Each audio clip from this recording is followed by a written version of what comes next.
Today, I got this wonderful opportunity to talk about something that affects everyone in this room. I'm going to talk about our bodies. When I was 17, I was volunteering in Sweden with my best friend during the summer.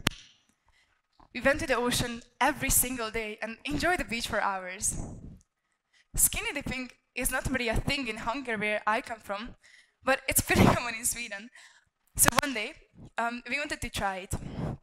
We decided to step out of our comfort zone and swim naked for the first time. It was actually a lot of fun until we were extremely cold and we wanted to get out of the water to get dressed outside. But then a family came right next to the spot where our clothes were. We got insecure to show our naked bodies in front of them, and we decided to wait until the family leaves. We were in the water, freezing, but they didn't seem like they wanted to go. They were bringing the kids, the toddlers, even a grandma in a wheelchair. We were just waiting in the cold water until a dog and even a drone showed up, and they started to do videos about the landscape. At that point, we decided that we just cannot wait more. We need to go out. And we did.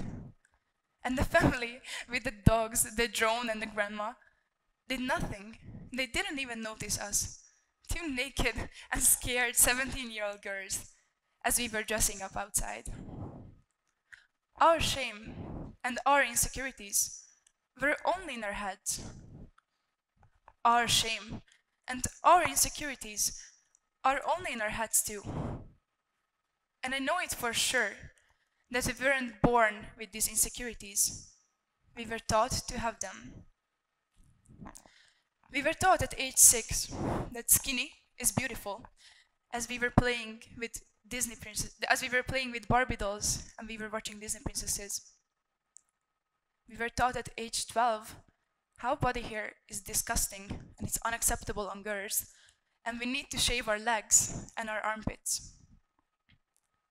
We were taught at age 14, when we started to have sexual desires, that you are a slut if you kiss multiple boys, and pleasure from your body, it's something shameful.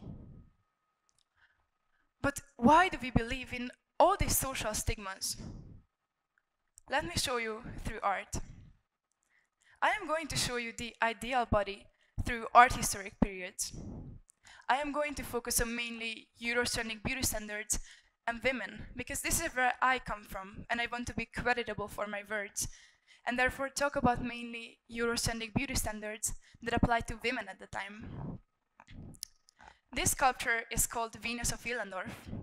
It's from the Paleolithic period when humans first started to create art. It shows the ideal body at the time that was round and pear-shaped, with exaggerated breasts, bellies, and thighs, probably with the purpose to bring fertility. After the Stone Age, in ancient Greek and Rome, a completely different ideal has started to grow. These statues portray Venus and Aphrodite, the goddess of fertility, love, and sexuality, who was seen as one of the most beautiful figures at the time. Belly fat and curves were associated with fertility and wealth, and the ideal of beauty was also connected to perfect human ratios, harmony, and a perfectly symmetrical face. Compared to this, during the Dark Middle Ages, the beauty ideal was different again. The most representation of human in art were connected to religion, and therefore the most representation of women was connected to Saint Mary, the Holy Mother. The body type most often portrayed was tall, extremely skinny, an elegant and graceful figure with long neck and narrow chest. Only 2 centuries later, the beauty ideal was similar to the ancient Greek again during the Renaissance. Full hips, small breasts, perfect ratios in the body. The bigger shape was still the sign of wealth. In the painting, you can also notice the desired attributes of the white skin and the baby-like features on the face. Compared to this, during the Baroque period, a fuller body type became popular and represented in art. A curvy and full-figured body was desired since it meant that the person is wealthy and they can afford to eat well. The white skin and the small double chin was seen as attractive, as well as rolls and body fat. Then a drastic change has occurred during the Victorian era by the mid-19th century. Instead of curves, the hourglass figure became the trend. Fashion was used to create this ideal shape by padded and understructured dresses and corsets that they were that tight that it was hard to breathe in them. Even the deadly disease of tuberculosis became fashionable, since it caused redness at the cheeks, pale skin, and weight loss, which were all desired physical attributes. In the illustration, you can notice the doll-like effect, the beauty standard of the tiny feet and hand. A fragile and childlike woman that needed care of the man was seen as accepted by society. As we look at all these centuries of art since the Stone Age, we can notice several things.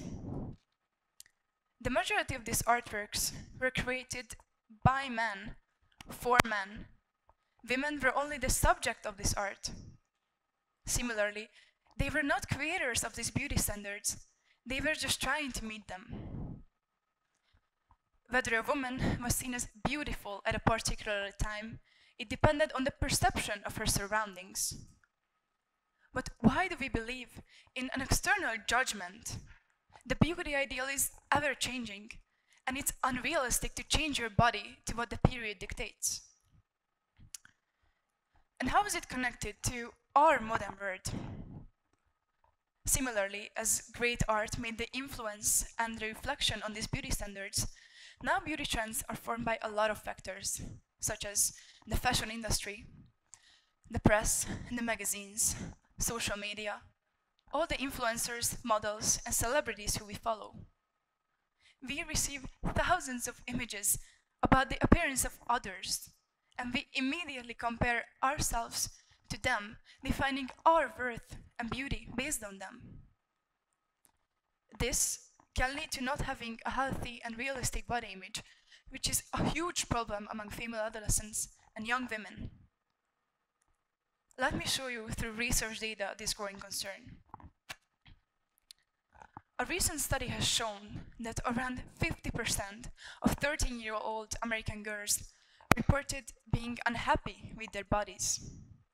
This number grew nearly to 80% by the time girls reached 17 years of age. A different study states that nearly 80% of the girls reported fear of becoming fat. A different study shows that 50% of the research girls expressed a desire for a thinner body, despite being a healthy body weight. Body dissatisfaction and not seeing a healthy and realistic body image can lead to negative consequences, such as anxiety, suicidal thoughts, and social isolation. Just because this century interprets skinny with wide hips and small waist beautiful, why do we chase this ideal? We cannot change our bodies for external validation. We have the choice to separate ourselves from this external judgment and decide for ourselves, how do I really see my body without comparing it to anyone else? Once, when we were talking about negative self-talk, I heard someone say that for me, it must be easy to love myself because I am skinny and I am pretty. And some of you in the audience might think the same. We all do have insecurities, regardless of how we look like. Self-love, self-acceptance, having a healthy and realistic body image and taking care of yourself is not easy. It's a long journey where we have to grow to like what makes us unique. I am myself on the way too, learning about my body, my mind, learning to love myself. But I feel like there's still a huge misconception of self-love and our insecurities, regardless of the growing body positivity trend in the recent years.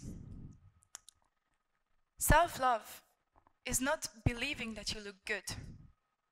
Self-love is valuing yourself as a human being who is worthy of love, being taken care of, and respect, regardless of physical appearance.